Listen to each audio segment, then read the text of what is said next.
Aspirants Andhra Pradesh government నుంచి మనకి DSC అంటే మెగా డిఎస్సి సంబంధించి నోటిఫికేషన్ అయితే మాత్రం రిలీజ్ చేశారనమాట. సో అఫీషియల్గా 20 ఏప్రిల్ ఈ రోజు రిలీజ్ చేశారు కాబట్టి ఈ నోటిఫికేషన్స్లో ఏమేమి పాయింట్స్ అయితే మెన్షన్ చేశారన్నది కూడా మీకు ఈ వీడియోలో ప్రతి పాయింట్ నేను ఇంపార్టెంట్ పాయింట్స్ అని మాత్రం కవర్ చేస్తాను. ఏమైనా డౌట్స్ ఉంటే మాత్రం మీరు కామెంట్ బాక్స్లో పోస్ట్ చేస్తే దానికి రిప్లై ఇవ్వడానికి అయితే నేను ప్రయత్నం చేస్తాను.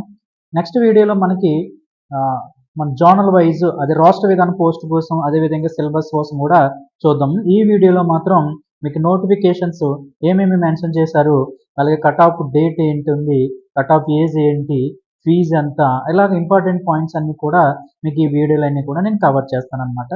స్కిప్ చేయకుండా పూర్తిగా చూడండి, ప్రతి పాయింట్ కూడా మీకు ఎక్స్ప్లెయిన్ చేస్తాను అనమాట. సో ఇంపార్టెంట్ ఏంటంటే మనకి నోటిఫికేషన్ క్లారిటీగా మనం చెక్ చేసుకుంటేనే మన మైనర్ ప్రాబ్లమ్స్ అని క్లియర్ చేసుకుంటే మనకి సర్టిఫికేట్ వెరిఫికేషన్ దగ్గర కూడా ప్రాబ్లం లేకుండా అదేవిధంగా సర్టిఫికేట్స్ అప్లోడ్ చేసే ప్రాబ్లం లేకుండా ఉంటుందన్నమాట. సో ఇప్పుడు మనం నోటిఫికేషన్ కానీ ఒకసారి చూసినట్లయితే మాత్రం నోటిఫికేషన్ నెంబర్ 1 తీసుకొని మెగా డిఎస్సి 2025 సంబంధించి మనకి 20 ఏప్రిల్ 2025 అని నోటిఫికేషన్ అయితే ఎడ్యుకేషన్ డిపార్ట్మెంట్ అయితే రిలీజ్ చేశారనమాట. ఏమేమి మెన్షన్ చేశారంటే ఇక్కడ మెగా డిఎస్సి కింద మెన్షన్ చేశారు. ఇందులో మనకి చూసుకుంటే టీచర్ రిక్రూట్మెంట్ టెస్ట్ అని, ఇందులో పోస్ట్స్ ఏముంటాయంటే స్కూల్ అసిస్టెంట్స్ అని, అదేవిధంగా secondary grade teachers in government and Zilla Parishad and Mandal Parishad స్కూల్స్లోను, అదేవిధంగా మున్సిపాలిటీ స్కూల్స్లోను, మున్సిపల్ కార్పొరేషన్ స్కూల్స్లోను, ట్రైబల్ వెల్ఫేర్ ఆశ్రమ స్కూల్స్లోను, ఇలాగ post secondary grade teacher STST కింద, ఫిజికల్ ఎడ్యుకేషన్ టీచర్ అంటే పీఈటీల కింద, జువెనైల్ వెల్ఫేర్ డిపార్ట్మెంట్ స్కూల్స్లోని, అలాగే trained graduate teacher TGT special education, secondary grade teachers special education, ఈ విధంగా మెన్షన్ చేస్తూ ఈ విధమైన ఇన్ని రకాలుగా పోస్టులు అయితే రిక్రూట్ చేస్తున్నాము మెగా డిఎస్సి ద్వారా అని మనకి యాబ్స్ట్రాక్ట్ అయితే మాత్రం ఇక్కడ మెన్షన్ చేయడం జరిగిందనమాట నోటిఫికేషన్స్లో సో ఇక ఇంపార్టెంట్ మన పాయింట్స్ చూసుకున్నట్లయితే ఫస్ట్ కొంత మనకి థర్డ్ పాయింట్ వచ్చేసరికి the district wise vacancies position అని కూడా ఇక్కడ మెన్షన్ చేశారనమాట. మీకు నెక్స్ట్ వీడియోలో మీకు రాష్ట్ర పాయింట్స్లో ఏ జిల్లాలో ఎన్ని వేకెన్సీ ఉన్నాయని చేస్తాను. అంటే ఈ వీడియోలో ఎంత అవుతుందని ఈ వీడియోలో అప్డేట్ చేయట్లేదు అనమాట. సో నెక్స్ట్ వీడియోలో చెప్పడం జరుగుతుంది. బట్ ఈ వీడియోలో నోటిఫికేషన్స్ పాయింట్స్ అన్ని ఇంపార్టెంట్ పాయింట్స్ అన్ని కూడా కవర్ చేస్తాను. ఇక్కడ స్కూల్ ఎడ్యుకేషన్ అన్నాడు. స్కూల్ ఎడ్యుకేషన్ అంటే గవర్నమెంట్ అండ్ జిల్లా పరిషత్ మండల పరిషత్ స్కూల్ సంబంధించి ఇక్కడ మనకి ఏమున్నాయంటే వేకెన్సీస్ అంటే సబ్జెక్ట్ వైజ్ వేకెన్సీస్ అనమాట. ఇక్కడ మనం చూసుకున్నట్లయితే డిస్ట్రిక్ట్, ఇక్కడ మనకి స్కూల్ అసిస్టెంట్, ఇట్లాగా మనం చూసుకున్నట్లయితే లాంగ్వేజ్ 1 హిందీ, అలాగే English, maths, PS, BS, social, PET, SCT, ఇలా టోటల్ చూసుకుంటే అనంతపురం డిస్ట్రిక్ట్ వచ్చేసరికి మాత్రం లాంగ్వేజ్ 1 35 ఉన్నాయి, హిందీ 26, ఇంగ్లీష్ 99, మ్యాథ్స్ 40, అలాగే పిఎస్ 62, బిఎస్ 70, సోషల్ 106, మనకి పిఎం 143, ఎస్సీటీ 80, మొత్తం 661. అదేవిధంగా చిత్తూరులో వచ్చేసరికేమో 1312 పోస్టులు ఉన్నాయి. ఈస్ట్ గోదావరిలో వచ్చేసరికేమో 1033 పోస్టులు ఉన్నాయి. గుంటూరు వచ్చేసరికేమో 895 ఉన్నాయి. వైఎస్ఆర్ కడప 639 టోటల్. అంటే ఇక్కడ స్పెషల్ కేటగిరీస్ అన్ని కలుపుకుంటే మీకు టోటల్ అనమాట. సో స్పెషల్ కేటగిరీలో ఉంటే ఆ స్పెషల్ కేటగిరీ వాళ్ళతోనే వాళ్ళకి పోటీ ఉంటుంది అనమాట. సో కాబట్టి స్పెషలైజేషన్స్ చూసుకున్న వారికి అయితే ఈ పోటీ కంపేర్ చేసుకుంటే సరిపోతుంది. మీకు ఎన్ని పోస్టులు ఉన్నాయో ఒకసారి క్రాస్ చెక్ చేసుకుంటే సరిపోతుంది అనమాట. సో ఈ విధంగా మనకి ఎన్ని వచ్చాయి, మనకి ఇక్కడ 11,652 వచ్చాయి అనమాట. ఓకే, ఇది మనకి గవర్నమెంట్ జిల్లా పరిషత్ అండ్ మండల పరిషత్ స్కూల్స్లో సంబంధించి వేకెన్సీస్ లిస్ట్ అనమాట, టేబుల్ అనమాట. సో వెస్ట్ గోదావరి వచ్చేసరికి 837. ఈ విధంగా డిస్ట్రిక్ట్స్ వైజ్ అయితే మనకి వేకెన్సీస్ అయితే ఇచ్చారు. సో ఈ నోటిఫికేషన్ మన అఫీషియల్ వెబ్సైట్లో ఇచ్చారు. మీరు ఒకసారి పీడిఎఫ్ కూడా డౌన్లోడ్ చేసి క్రాస్ చెక్ చేసుకోవచ్చు అనమాట. నెక్స్ట్ బి అండ్ పాయింట్ చూసుకుంటే స్కూల్ ఎడ్యుకేషన్, ఇది మున్సిపాలిటీ అండ్ మున్సిపల్ కార్పొరేషన్ సంబంధించి ఎన్ని పోస్టులు ఉన్నాయని చూసుకుంటే టోటల్ పోస్టులు ఎన్ని ఉన్నాయి, 1540 పోస్టులు ఉన్నాయి. ద డిస్ట్రిక్ట్ వైజ్ చూసుకున్నాం అనుకోండి, అనంతపురం వచ్చేసరికి 146 పోస్టులు ఉన్నాయి. అదే ఈస్ట్ గోదావరి చూసుకుంటే 208 పోస్టులు ఉన్నాయి. వెస్ట్ గోదావరి చూసుకుంటే 198 ఉన్నాయి. సో ఈ విధంగా టోటల్ మనం కంపేర్ చేసుకుంటే మున్సిపాలిటీ అండ్ మున్సిపల్ కార్పొరేషన్లో ఈ విధంగా ఇన్ని పోస్టులు అయితే ఉన్నాయి. ఇక్కడ గమనించవలసిన విషయం అయితే మీరు ఏ పోస్ట్ అయితే అప్లై చేయాలనుకున్నారో ప్రతి పోస్ట్కి ఈచ్కి సెపరేట్గా మీరు అప్లికేషన్ ఫీజు అయితే పే చేయవలసి ఉంటుంది అనమాట. అది కూడా ఇక్కడ మెన్షన్ చేస్తారు, ఒకసారి చూద్దాం. ఇక్కడ సి కేటగిరీలో ఒకటి చూసినట్టు AB tribal welfare Ashram schools అనమాట. ఆశ్రమ్ స్కూల్స్లో వేకెన్సీస్ కూడా టోటల్గా చూసినట్లయితే 881 ఇచ్చారు. డిస్టిక్ వైజ్ చూసుకున్నట్లయితే ఫర్ ఎగ్జాంపుల్ శ్రీకాకుళం డిస్టిక్స్ ఎన్ని ఉన్నాయండి? 85 ఉన్నాయి. అలాగే అంటే తెలుగు అయితే లేవు, హిందీ పండిట్ లేదు, ఇంగ్లీష్ కూడా లేదు. సో మ్యాథమెటిక్స్ 13 ఉన్నాయి, ఫిజికల్ సైన్స్ 10 ఉన్నాయి. సో ఈ విధంగా మీరు చూసుకోవచ్చు అనమాట. అదే ఈస్ట్ గోదావరి చూసుకున్నాం అనుకోండి, అసలు తెలుగు కానీ, హిందీ కానీ, ఇంగ్లీష్ కానీ, మ్యాథమెటిక్స్ కానీ లేదు. ఫిజిక్స్ 3, బయో సైన్స్ 4 ఉన్నాయి. సో పిఏ 1 ఉన్నాయి. ఏమో ఎస్సీ అంటే టోటల్ వచ్చేసరికి మొత్తం 104 ఉన్నాయి అన్నమాట. ఇదండి ఎస్జిటి అయితే 104 ఉన్నాయి. సో ఈ విధంగా 112 పోస్టులు అయితే మనకి ఈస్ట్ గోదావరిలో ఉన్నాయి. సో వెస్ట్ గోదావరిలో చూసుకుంటే 32 ఉన్నాయి. సో ఈ విధంగా మీరు మీ AP tribal welfare Ashram public స్కూల్కి సంబంధించి అప్లై చేసుకునేటప్పుడు మీరు ఇక్కడ వేకెన్సీస్ కూడా చూసుకుని క్రాస్ చెక్ చేసుకుంటే మీకు క్లారిటీ వస్తుందన్నమాట. ఈ విధంగా 881 అయితే పోస్టులు అయితే ఉన్నాయి. నెక్స్ట్ వెల్ఫేర్ డిపార్ట్మెంట్ స్కూల్స్లో చూసుకుంటే విశాఖపట్నం ఎస్జిటి 4, పిఈటి 1, ఏలూరు 6, అదే పిఈటి 1, కడప 3, 0 ఉన్నాయి. సో ఈ విధంగా పోస్టులు అయితే మెన్షన్ చేశారు. సో ఇక్కడ డిపార్ట్మెంట్ ఆఫ్ వెల్ఫేర్ ఎబిల్డ్ మనం ఇక్కడ సబ్జెక్ట్ వైజ్ చూసుకుంటే మనం ఇక్కడ తెలుగు ఒకటే ఉంది. అంటే హ్యాండిక్యాప్డ్ సంబంధించిన ఏబుల్స్ అంటారు కదా, ఫిజికల్ హ్యాండిక్యాప్డ్ స్కూల్కి సంబంధించిన వాళ్ళు. సో టోటల్ వచ్చేసరికి వేకెన్సీస్ 11 ఉన్నాయి. పిఈటి 1 ఉంది, ఫిజికల్ సైన్స్ 2, బయో సైన్స్ అయితే లేవు. సో ఈ విధంగా పోస్టులు అయితే డివైడ్ చేశారనమాట. మొత్తం 5 రకాల కేటగిరీస్లో మనం డివైడ్ చేసి ఇవ్వడం జరిగింది. సుమారుగా చూసుకుంటే మాత్రం 16,000 పోస్టు పైనే మనకి టోటల్ ఇవ్వడం జరిగింది. కానీ ఇక్కడ మనం మెన్షన్ చేసుకోవాల్సింది ఏంటంటే స్పెషలైజేషన్ పోస్ట్ అన్నది మీరు కంపేర్ చేసుకుంటే మీకు ఇంకా క్లారిటీ ఉంటుంది అనమాట. పోటీ అన్నది స్పెషలైజేషన్ ఉన్న వాళ్ళతో ఉంటుంది తప్ప మిగతా వాళ్ళతో మీరు కంపేర్ చేసుకోవాల్సిన పని లేదన్నమాట. ఇక్కడ 4th పాయింట్ ఏం చెప్పారంటే applications are advised to careful read the information bulletin and ensure that to meet the eligibility criteria for this recruitment before the proceeding the fee payment submission applications అనమాట. So కేర్ఫుల్గా మీరు మీ ఈ notification అని కేర్ఫుల్గా read చేస్తే మీరు apply చేసుకుంటారు, తప్పు లేకుండా చేయమన్నట్టు దానికి అర్థం ఉంది. అదేవిధంగా ఎవరైనా గవర్నమెంట్ అంటే the persons already working government sir అంటే గవర్నమెంట్ ఎంప్లాయీ చాలా మంది రాస్తూ ఉంటారు. కాంట్రాక్ట్ ఎంప్లాయీస్ అవ్వచ్చు, అదే మనకి సెక్రటేరియట్లో పనిచేస్తున్న ఎంప్లాయీ చాలా మంది బీఈడీ చేసిన వాళ్ళు ఉంటారు. సో ఈ విధంగా చాలా మంది గవర్నమెంట్ ఎంప్లాయీస్ రాస్తుంటారంటే డెఫినెట్గా వాళ్ళు హెడ్ ఆఫ్ ది డిపార్ట్మెంట్కి ఇన్ఫార్మ్ చేయవలసి ఉంటుంది అనమాట. సో అంటే నథింగ్ బట్ ఎన్ఓసి అయినా తీసుకోవడం బెటర్ అనమాట మీరు. సో ఇక్కడ అదే మెన్షన్ చేశారు. సో ఇక్కడ whether they permanent temporary work charge employees required inform writing to their head of the office డిపార్ట్మెంట్కి అయితే మీరు ఒక లెటర్ అయితే పెట్టాలన్నమాట. మీరు ఇలా డిఎస్సి ఎగ్జామ్ రాస్తున్నాము అని మీరు ఎన్ఓసి కూడా తీసుకుంటే బెటర్ అనమాట. ఎందుకంటే అప్లికేషన్ మనం అప్లోడ్ చేసేటప్పుడు సర్టిఫికేట్ అప్లోడ్ చేసేటప్పుడు మనకి మనం అప్లోడ్ అడిగినప్పుడు ఖచ్చితంగా మనం ఎన్ఓసి అప్లోడ్ చేయాలి. అదేవిధంగా సర్టిఫికేట్ వెరిఫికేషన్ దగ్గర కూడా ఎన్ఓసి కావాలి కాబట్టి ముందు కూడా మన డిపార్ట్మెంట్కి ఇన్ఫార్మ్ చేయాలన్నది చెప్పారు, మెన్షన్ చేశారు. 6th పాయింట్ ఏంటంటే మనకు అఫీషియల్ వెబ్సైట్ చెప్పారండి. మనకి ఇక్కడ యూఆర్ఎల్ చూసారంటే csc.ap.gov.in అనమాట. సో ఇది రెండు యూఆర్ఎల్ ఇచ్చారు. apdsc.apcfs.in అనమాట. ఈ రెండో అఫీషియల్ వెబ్సైట్ మీరు విజిట్ చేసినట్టయితే ప్రతి బులెటిన్ మీకు అందులో పెట్టడం జరుగుతుందని, మీరు కావాల్సిన ప్రతి ఇన్ఫర్మేషన్ అందులో పోస్ట్ చేస్తామనేది కూడా ఇక్కడ మనం మెన్షన్ చేయడం జరిగింది. ఇది 6th పాయింట్ అనమాట. ఇక్కడ 7th పాయింట్ చూసుకున్నట్లయితే అప్లికేషన్ ఫీ ఎంత అన్నారంటే 750 రూపాయలు పే చేయాలన్నారు. సో ఎంత మనకి ఈచ్ పోస్ట్ సెపరేట్లీ ఏ పోస్ట్కి అయితే ప్రతి పోస్ట్కి అంటే సెపరేట్గా 750 రూపాయలు మనం పే చేయవలసి ఉంటుంది అనమాట. డేట్ వచ్చేసరికి మనకి ఏప్రిల్ 20 నుంచి మే 15వ తారీఖు వరకు అయితే మాత్రం డేట్ అయితే ఉందన్నమాట. సుమారు మనకి ఎట్లా చూసుకున్నా మనకి 35 డేస్ అయితే ఇవ్వడం జరిగిందన్నమాట. సో మనకి 25 డేస్ అయితే ఇచ్చారు. 25 డేస్ అయితే టైం ఇచ్చారు. సో అప్లికేషన్ టైంతో మీరు 25 డేస్ టైంలో మీరు అప్లై చేసుకోవచ్చు అనమాట. లాస్ట్ డేట్ అయితే మాత్రం ఖచ్చితంగా మే 15/5/2025 వరకు అయితే టైం ఉందన్నమాట.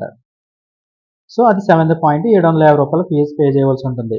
8th పాయింట్ మీరు ఇక్కడ గమనించినట్లయితే the candidate who applied the rally DSC 2024లో క్యాన్సిల్ అయింది కదా, ఆ నోటిఫికేషన్ ఎవరైతే క్యాన్సిల్ అయ్యారో వారు రీఅప్లై చేసుకోవచ్చు అన్నారు సేమ్ పోస్ట్కి వితౌట్ ఎనీ పేమెంట్ చేయగలొద్దు అనమాట. అంటే మీరు 2024 సంబంధించి డిఎస్సి క్యాన్సిల్ అయింది, వారు ఖచ్చితంగా మీరు అదే పోస్ట్కి అప్లై చేసుకోవచ్చు, పేమెంట్ అవసరం లేదనమాట. వేరే పోస్ట్ అప్లై చేసినప్పుడు మాత్రం మీరు ఖచ్చితంగా పే చేయవలసి ఉంటుందని ఇక్కడ 8 పాయింట్లు అయితే మెన్షన్ చేయడం జరిగింది. ఓకే, ఇక్కడ మనకి 9th పాయింట్ గమనించినట్లయితే step by step procedure submission application. మీరు అప్లికేషన్ అనేది స్టెప్ బై స్టెప్ సబ్మిట్ చేయాలి. ఆన్లైన్ అప్లికేషన్ అన్నది యూజర్ మాన్యువల్ కూడా ఇవ్వడం జరిగింది. యూజర్ మాన్యువల్ కూడా మీరు అఫీషియల్ వెబ్సైట్లో ఉంది, ఒకసారి చూడొచ్చు. సో ఈ అఫీషియల్ ఇక్కడ మనకి పోస్ట్ వేకెన్సీ సంబంధించిన కూడా మనకి అఫీషియల్ వెబ్సైట్లో ఇచ్చారనమాట. సో వేకెన్సీ బేస్ చేసుకొని మీకు పోస్ట్ వేకెన్సీ సంబంధించి నెక్స్ట్ వీడియోలో మీకు డిస్టిక్ వైజ్ మీకు రోస్టర్ పాయింట్స్ విధానాన్ని పాయింట్ అని నెక్స్ట్ వీడియోలో పోస్ట్ చేస్తాను. సో కాబట్టి టైం ఇంకా ఉంది కాబట్టి నెక్స్ట్ వీడియో టుమారోలో కదా డేట్, మేబీ టుమారో మీకు ఆ వీడియో పోస్ట్ చేస్తాను. సో కాబట్టి ఇక్కడ ఏంటంటే ఇక్కడ మీరు ప్రతిదీ కూడా పాయింట్ టు పాయింట్ అంటే మీరు అప్లికేషన్ ఆన్లైన్లో అప్లై చేసేటప్పుడు మాత్రం మిస్టేక్స్ చేయొద్దు అన్నట్టుగా ఇక్కడ మెన్షన్ చేస్తున్నారు అనమాట. సో అఫీషియల్ వెబ్సైట్లు కూడా మీకు ఉన్నాయని చెప్తున్నారు. ఇక్కడ మనకి 10th పాయింట్ ఏంటంటే candidate advise frequently visit official వెబ్సైట్ని విజిట్ చేస్తూ ఉండండి అని ఇక్కడ మెన్షన్ చేశారు 10th పాయింట్. ఇక్కడ 11th పాయింట్ ఏంటంటే ఏజ్ ఎంత ఉండాలి అని చెప్పారంటే ఏజ్ వచ్చేసరికి కట్ ఆఫ్ డేట్ అంటే 18 ఇయర్స్ బిలో ఉండకూడదండి, 18 ఇయర్స్ ప్లస్ ఉండాలి. అంటే ఇక్కడ మనకి జనరల్ కేటగిరీ మనం చూసుకున్నట్టు 18 ఇయర్స్ ప్లస్ ఉండాలి, 44 ఇయర్స్ మధ్యలో అనమాట. సో కట్ ఆఫ్ డేట్ వచ్చేసరికి జూలై 1, 2024. సో బిలో ఉండాలన్నమాట. ఓకేనా, ఆ ఏజ్ బిలో ఉండాలి, అబోవ్ కాదు, బిలో చూసుకుంటారు అనమాట. So SC ST BC EWC candidates వారి ఏజ్ రిలాక్సేషన్ లిమిట్ 49 ఇయర్స్ వరకు ఇచ్చారనమాట. ఓకేనా, ఈ విధంగా మీకు టైం ఇచ్చింది. అదే పీడబ్ల్యూడి క్యాండిడేట్ ఉంటారు కదా, bench mark disability candidate 54 years ఇచ్చారు జీవో నెంబర్ 14 ప్రకారంగా. సో వారు ఈ విధంగా ఏజ్ అయితే కట్ ఆఫ్ ఉందన్నమాట. సో అది కూడా మీరు ఏజ్ ఇక్కడ ప్రాబ్లం ఏమి ఉండదు, ఎందుకంటే రిజర్వేషన్ వైజ్గా చూసుకుంటే 49 ఇయర్స్ వరకు ఉంది, జనరల్ కేటగిరీ 44 ఇయర్స్ వరకు ఉంది. కాబట్టి ప్రతి ఒక్కరు కూడా బీఈడీ చేసిన డిఈడీ చేసిన స్టాండర్డ్స్ అందరూ కూడా ఎటువంటి అవకాశాన్ని అయితే వదులుకోవద్దు, మిస్యూజ్ చేసుకోవద్దు.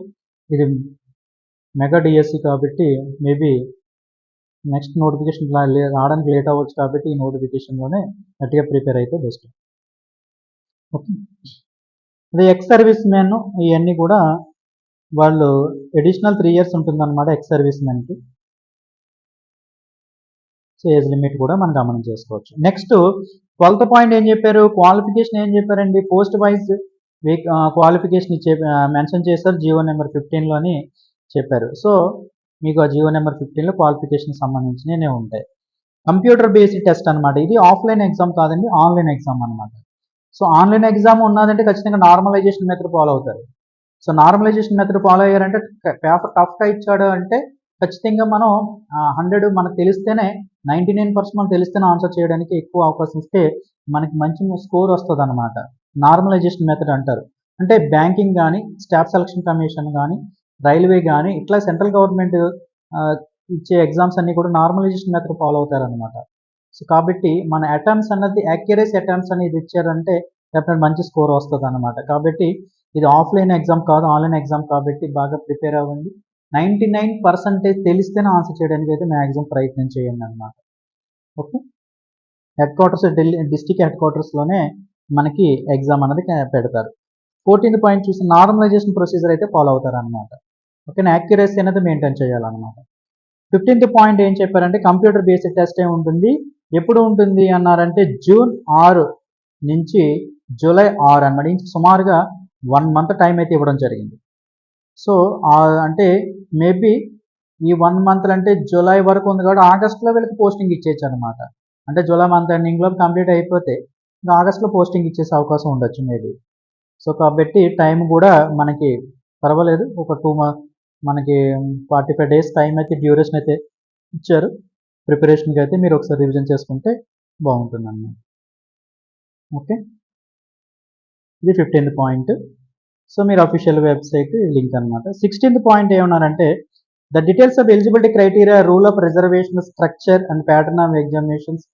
సో ఇన్ఫర్మేషన్ బులెటిన్లో మీకు మెన్షన్ చేస్తామన్నట్టుగా కూడా చెప్తున్నారు అనమాట. 17th point all ticket shall be issued the candidate based on the data. మీరు ఏవైతే ఆన్లైన్లో డేటా ఇచ్చారో, ఇక్కడ మన ఆన్లైన్లో డేటా ఇచ్చేటప్పుడు ఏంటంటే ఎటువంటి ఫేక్ ఫాల్స్ ఇన్ఫర్మేషన్ ఇచ్చారంటే డెఫినెట్లీ మీకు లీగల్గా యాక్షన్ తీసుకుంటారు, at the same time me application reject అవుతాయి. కాబట్టి మీ డాక్యుమెంట్స్ అన్నీ కూడా, మీ సర్టిఫికేట్స్ అన్నీ కూడా దగ్గర పెట్టుకుని నీట్గా తప్పులు లేకుండా అప్లై చేయండి. యాజ్ పర్ ఎస్ఎస్సి మార్క్స్ మేము ఎట్లా ఉందో మీ డీటెయిల్స్ అన్నీ కూడా అట్లాగే అప్లై చేయండి, ఆ విధంగానే చేయండి. ఇక్కడ క్యాస్ట్ సర్టిఫికేట్ మీరు కొత్తగా తీసుకోండి, అప్డేటెడ్ తీసుకోండి అనమాట. డెఫినెట్‌గా మీకు ఇది చెప్పారంటే విలేజ్‌లోని సెక్రటేరియట్ ఉంటుంది. సో, సెక్రటరీ విజిట్ చేసినట్టు 1 డేలోనే మీకు దగ్గరున్న రెవెన్యూ ఆఫీసర్‌తో మాట్లాడితే మీకు డెఫినెట్‌గా ఇవ్వడం జరుగుతుంది. సో, కాబట్టి కొత్తది అప్డేట్ అయిన క్యాస్ట్ సర్టిఫికేట్ అయితే తీసుకోండి. మిగతా స్టడీ సర్టిఫికేట్స్ అన్నీ కూడా గ్యాదర్ చేసుకోండి. అన్నీ కూడా తప్పులు లేకుండా మాత్రం చేయండనమాట. ఓకే. 18థ్ పాయింట్ చూసారా? ఫాల్స్, ఫేక్ ఇన్ఫర్మేషన్ అయితే ఇవ్వకూడదని చెప్పాడు. రిజెక్షన్ చేస్తామన్నారనమాట. సో, చూసుకోండి. 19th point candidates DEd special education BEd appoint post parent general schools SGD కింద 6 months special programme elementary school academy university ఉండాలన్నమాట. 20 పాయింట్ చూసినట్లయితే the candidates applying the post must be fully qualified for the post applied for then must be in possession of all certificates కలిగి ఉండాలి. Last date of submissions of prescribed.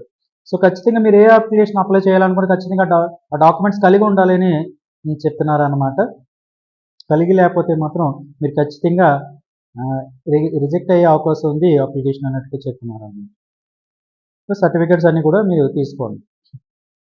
అంటే మీ స్పెషలైజేషన్‌కి సంబంధించిన certificates ఉంటాయి కదా! అట్లా అని చెప్తున్నారన్నమాట. సిలబస్ సంబంధించి మీకు నెక్స్ట్ వీడియోలో నేను పోస్ట్ చేస్తాను. సిలబస్ సంబంధించి మన అఫీషియల్ వెబ్‌సైట్‌లో కూడా మీ స్పెషలైజేషన్‌కి సంబంధించి సిలబస్ కూడా పెట్టడం జరిగింది. అది కూడా ఒకసారి మీరు చూడొచ్చు. నెక్స్ట్ వీడియోలో నేను చేస్తానులెండి సిలబస్ మీద కూడా. ఇది జరుగుతుంది. ఓకే. ప్లస్ రిజర్వేషన్ పోస్ట్ ఇయన్నీ కూడా మోడ్ ఆఫ్ సెలక్షన్ క్రైటీరియా అన్నీ కూడా యాస్ పర్ నార్మ్స్ ప్రకారంగా జీవో నెంబర్ 15 ప్రకారంగా ఫాలో అవుతామన్నట్టుగా చెప్పడం జరుగుతుంది. 23 వచ్చేసరికి syllabus suggestive indicative but not exhaustive అన్నమాట. సబ్మిషన్ ఆఫ్ అప్లికేషన్ ఫామ్ చూసుకున్నట్టయితే 24th point the candidate who are qualified and intending to apply the post notified in respect of any district shall submit online application as per prescribed ప్రొసీజర్లో follow అవ్వాలి. Candidate false కానీ fake information అయితే ఇవ్వకూడదు. ఇస్తే criminal prosecution తీసుకుంటాము, reject చేస్తామని చెప్తున్నారు. Management wise and post wise options కూడా ఇక్కడ ఉన్నాయని చెప్తున్నారు. The candidates can apply more than one post under different management as per his eligibility. So if a candidates intend to apply more than one post ఈ should must indicate order preference at the time of submit. మీరు order అంటే more than one post మీరు apply చేయకుంటే order of priority కూడా మీరు ఒకసారి చూడండి, చూసుకోండి అని చెప్తున్నారు అనమాట. ఎట్లా ఉండాలంటే మల్టిపుల్ పొజిషన్ ఇచ్చినప్పుడు school assistant, trained graduate teachers ఇట్లాగా మీరు ప్రయారిటీ ఆప్షన్ వైజ్ చూసుకోండి అని చెప్తున్నారు. The options are exercise in the online application shall be final. మీరు ఆన్లైన్ అప్లికేషన్లో ఏదైతే పెట్టారో అదే ఫైనల్ అవుతుంది అనమాట. ఆప్షన్స్ కూడా మీ పోస్ట్ సంబంధించింది. సో కాబట్టి అప్లికేషన్ పెట్టేటప్పుడు మీరు ఆప్షన్ ఇచ్చేటప్పుడు జాగ్రత్తగా చూసుకోండి. The allotment of post of selected candidate shall be made subject merit come వాస్టర్ vacancy. మీకు డెఫినెట్లీగా డిస్ట్రిక్ట్ సెలక్షన్ కమిటీ అనేది ద్వారా మీకు సెలెక్ట్ చేస్తారు కాబట్టి మీ మెరిట్ రోస్టర్ ప్రకారంగా మీ పోస్ట్ అయితే రావడం జరుగుతుందని కూడా ఇక్కడ మెన్షన్ చేశారనమాట. అది వేకెన్సీ బేస్ చేసుకొని. ఓకే, జోనల్ వైజ్ అని కూడా చూసుకోవచ్చు. ఓకే, ఇంపార్టెంట్ పాయింట్స్ అన్ని కూడా మ్యాక్సిమం కవర్ చేశాను. ఏమైనా డౌట్స్ ఉంటే మీకు ఏమైనా డౌట్స్ ఉంటే కామెంట్ బాక్స్లో పోస్ట్ చేశారనుకోండి, నేను రిప్లై ఇవ్వడానికి అయితే ప్రయత్నం చేస్తాను. ఆన్లైన్ అప్లికేషన్ చూసేటప్పుడు మాత్రం అప్లికేషన్ పెట్టేటప్పుడు మాత్రం చాలామంది అంటే మ్యాక్సిమం అందరికీ ఆన్లైన్ టచ్ ఉంటుంది, అంటే కంప్యూటర్ టచ్ ఉంటుంది. కానీ మన ఆన్లైన్ అప్లికేషన్ పెట్టేటప్పుడు మాత్రం కొంచెం తెలిసిన వారి దగ్గర టెక్నికల్గా తెలిసిన మీ సేవా సెంటర్లు కానీ బయట కానీ తెలిసిన వాళ్ళ దగ్గర మీ డాక్యుమెంట్స్ అన్ని పెట్టుకుని వెళ్ళండి. మిస్టేక్స్ చేయకూడదని అనమాట. సో మీరే పెట్టుకుంటే మాత్రం తప్పులు లేకుండా చేసి పెట్టుకోండి. ఎందుకంటే ఆన్లైన్లో పెట్టిన అప్లికేషనే ఫైనల్ అవుతుంది అనమాట.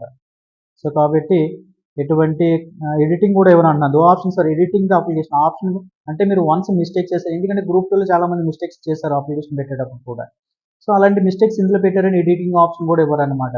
సో చాలా మంది ఇది ఒకసారి తెలుసుకుని చాలా తెలుగు మీడియం స్టూడెంట్స్ ఎక్కువ మంది ఉంటారు కాబట్టి అందరూ కూడా మీరు ఒక నెట్ సెంటర్లో కానీ ఒక మంచి ఇన్స్టిట్యూట్ కానీ దగ్గరికి వెళ్ళి మీకు బాగా తెలిసిన టెక్నికల్ స్టూడెంట్స్తో కానీ ఎవరికైనా సరే మీరు ఆన్లైన్ అప్లికేషన్ అయితే ఫిల్ చేయించుకోండి. మిస్టేక్స్ అయితే చేసుకోకండి. కష్టపడి లాస్ట్ మూమెంట్లో అప్లికేషన్ రిజెక్ట్ అయితే చాలా బాధపడవలసిన పని ఉంటుంది అన్నమాట. ఓకే, యాక్యురేసీ ఇన్ఫర్మేషన్ అనేది ప్రొవైడ్ చేయాలి, తప్పులు లేకుండా చూసుకోవాలన్నమాట. సర్టిఫికేట్ అప్లోడ్స్ అన్నాడు. Candidates have upload the required documents అన్నాడు. Required certificate the time of submission of applications. So ఖచ్చితంగా అంటే పీడబ్ల్యూడీ క్యాండిడేట్స్ అదనం సర్టిఫికేట్స్ ఉండాలి, ఎక్స్ సర్వీస్ మెన్ వర్క్ ఉంటుంది, స్పోర్ట్స్ అథారిటీ వాళ్ళకి సర్టిఫికేట్స్ ఉంటాయి. ఇవన్నీ కూడా వాళ్ళు అప్లోడ్ చేయవలసి ఉంటుంది అనమాట. ఇప్పుడు జనరల్ కేటగిరీగా అంటే జనరల్ అంటే బీసీ ఎస్సీ ఎస్టీ వీళ్ళ కేటగిరీస్ వాళ్ళందరూ కూడా క్యాస్ట్ సర్టిఫికేట్ తప్పనిసరి కావాలి కాబట్టి వాళ్ళు అప్డేటెడ్ డాక్యుమెంట్ సర్టిఫికేట్ అయితే తీసుకోండి. అప్లికేషన్స్ ఏమైతే అప్లికేషన్లో అడుగుతుందో అవన్నీ కూడా ఒకసారి లాగిన్ అయ్యి చెక్ చేసుకుని అప్పుడు డాక్యుమెంట్స్ దగ్గర పెట్టుకున్న తర్వాత అప్లై చేయండి. అంతేగాని అప్లికేషన్స్ డాక్యుమెంట్స్ లేకుండా మీరు డైరెక్ట్ కంగారుపడి అప్లై చేయకండి. ఎందుకంటే మనకి ఇంచుమించు సుమారుగా 25 డేస్ టైం అయితే ఉంది కాబట్టి. The number of candidates selected shall not be more than number of vacancies notified. There shall be no waiting list. So ఒక్కొక్కరికి ఒక్కొక్క పోస్ట్ సెలెక్ట్ చేస్తారు తప్ప ఇద్దరిని ఒకే దానికి సెలెక్ట్ చేయరు. ఓకే, సో ఇలా జీవో నెంబర్ మెన్షన్ చేశారు, మెగా డిఎస్ సంబంధించి మెన్షన్ చేశారు. Respect to schedules, reservation, vertical reservation, horizontal reservation, 2 types of reservations ఉంటాయి కదా. ఈ వెర్టికల్ రిజర్వేషన్ వచ్చేసరికి మాత్రం schedule caste, schedule tribes, backward classes, economical weaker section ఇలా వస్తారు. హారిజాంటల్ రిజర్వేషన్ వచ్చేసరికి మాత్రం పీడబ్ల్యూడీ క్యాండిడేట్ అని, ఎక్స్ సర్వీస్ మెన్ అని, ఉమెన్ అని, మెరిటోరియస్ స్పోర్ట్స్ పర్సన్స్ అని వస్తారనమాట. ఈ విధంగా మనకి హారిజాంటల్ రిజర్వేషన్, వెర్టికల్ రిజర్వేషన్ అని ఉంటాయి. దాని రిజర్వేషన్ ప్రకారంగా పోస్ట్ని వీళ్ళకి అలొకేట్ చేయడం జరుగుతుంది. 3% వచ్చేసరికి హారిజాంటల్ రిజర్వేషన్ అయితే ఇవ్వడం జరుగుతుంది. స్పోర్ట్స్ పర్సన్ కానీ జీవో నెంబర్ 47 19 వచ్చింది. దాని ప్రకారంగా 3% డైరెక్ట్ రిక్రూట్మెంట్ అనమాట. సో వారికి అయితే పోస్ట్ అయితే ఇవ్వడం జరుగుతుంది అనమాట. ఓకే, ఈ విధంగా మనకి నోటిఫికేషన్లో అయితే మెన్షన్ చేసే ప్రతి పాయింట్ కూడా కరెక్ట్గా వ్యాలిడ్గా అన్నీ కూడా మెన్షన్ చేసే ఎటువంటి మిస్టేక్స్ లేకుండా. ఒకసారి షెడ్యూల్ కూడా మనం చూసినట్లయితే మెగా డిఎస్సి షెడ్యూల్ సంబంధించింది డేట్ ఆఫ్ ఇష్యూయింగ్ నోటిఫికేషన్ తీసుకుంటే మనకి 24/2020. సో ఇక్కడ మనకి ఆన్లైన్ ఎప్పుడు 24/2025 నుంచి 15/5/2025 వరకు ఉంది. మాక్ టెస్ట్ కావాలంటే మీరు ఈ రోజు నుంచి అంటే 20 నుంచే మీకు అందుబాటులో ఉంటుంది. హాల్ టికెట్ ఎప్పుడు తీసుకోవాలంటే మే 30వ తారీఖు నుంచి మీకు హాల్ టికెట్స్ అనేది డౌన్లోడ్ అవుతాయి. మీకు ఎగ్జాము జూన్ 6 నుంచి జూలై 6 వరకు అయితే ఉండొచ్చు. ఇనీషియల్ కీ అన్నది మీరు ఎగ్జామ్ జరిగిన ఆఫ్టర్ 2 డేస్ సెకండ్ డేలో మీకు రిలీజ్ చేసే అవకాశం ఉంటుంది. ఏమైనా అబ్జెక్షన్స్ ఏమైనా ఉంటే మాత్రం 7 డేస్ ఏం తీసుకుంటారు. ఫైనల్ కీ అంటే అన్ని క్లియర్ అయిన తర్వాత ఆఫ్టర్ 7 డేస్ తర్వాత మీకు ఇవ్వడం జరుగుతుంది. మెరిట్ లిస్ట్ వచ్చేసరికి మెరిట్ లిస్ట్ అనేది విల్ బి అనేది 7 days after final key release చేసిన 7 డేస్లో మీకు మెరిట్ కీ అనేది రిలీజ్ చేస్తారు. అంటే మ్యాక్సిమం మనకి జూలై మంత్ వరకు అయితే మొత్తం ప్రాసెస్ అంతా కంప్లీట్ అయిపోవచ్చు. ఆగస్టులో పోస్టింగ్ ఇచ్చేయచ్చు అనమాట మేబీ. సో ఈ విధంగా మీకు అఫీషియల్గా అయితే మాత్రం మనకి గవర్నమెంట్ అయితే నోటిఫికేషన్ అయితే రిలీజ్ చేశారనమాట. సో మీకు రాష్ట్ర పాయింట్స్ ఆఫ్ వ్యూస్లో డిస్ట్రిక్ట్ వైజ్ వేకెన్సీస్ ఏమన్నది కూడా నెక్స్ట్ వీడియోలో చేస్తాను. సిలబస్ కూడా నెక్స్ట్ వీడియోలో చూద్దాము. కాబట్టి నా అడ్వైస్ ఏంటంటే ఆన్లైన్ అప్లికేషన్ అన్నది ఫైనల్ అని చెప్తున్నారు కాబట్టి ఆన్లైన్ అప్లికేషన్లో పెట్టేటప్పుడు మాత్రం ఎటువంటి మిస్టేక్ చేయవద్దు. మరీ చెప్తున్నాను. అప్లికేషన్ చాలా ఒక్క లెటర్ కూడా మిస్టేక్ రాకూడదు అనమాట. నేమ్స్ అన్ని కూడా మీరు 10th క్లాస్ మార్క్స్ మెమోలో ఎట్లా ఉందో అలాగే ఉండి టైప్ చేయాలన్నమాట. సో చాలా మందికి 10th క్లాస్ మార్క్స్ మెమోలో నేమ్ ఒకలా ఉంటుంది, ఆధార్లో నేమ్ ఒకలా ఉంటుంది. సో అట్లా కాకుండా 10th క్లాస్ ఎట్లా ఉందో అదే నేమ్ ప్రకారంగా మీరు నేమ్ ఎంటర్ చేయవలసి ఉంటుంది. సో కాబట్టి మార్క్స్ నేమ్స్ కానీ అదేవిధంగా డేట్ ఆఫ్ బర్త్ కానీ ఏంటి మిస్టేక్స్ ఉండకూడదు. సర్టిఫికేట్స్ కూడా అప్డేటెడ్ సర్టిఫికేట్స్ అంటే క్యాస్ట్ సర్టిఫికేట్స్ అన్ని కూడా అప్డేటెడ్ తీసుకోండి. అదేవిధంగా గవర్నమెంట్ ఆర్గనైజేషన్ పనిచేస్తున్న వాళ్ళు ఎన్ఓసి తీసుకోవడం కూడా బెటర్ అనమాట. సో అందరికీ ఆల్ ది బెస్ట్. చాలా ఎప్పటి నుంచి వెయిట్ చేస్తున్న స్టూడెంట్స్ కాబట్టి అందరూ కూడా బాగా ప్రిపేర్ అవ్వండి. All the best. ఇంకేమైనా డౌట్స్ ఉంటే మాత్రం కామెంట్ బాక్స్లో పోస్ట్ చేయండి. రిప్లై ఇవ్వడానికి అయితే ప్రయత్నం చేస్తాను. Thank you one and all.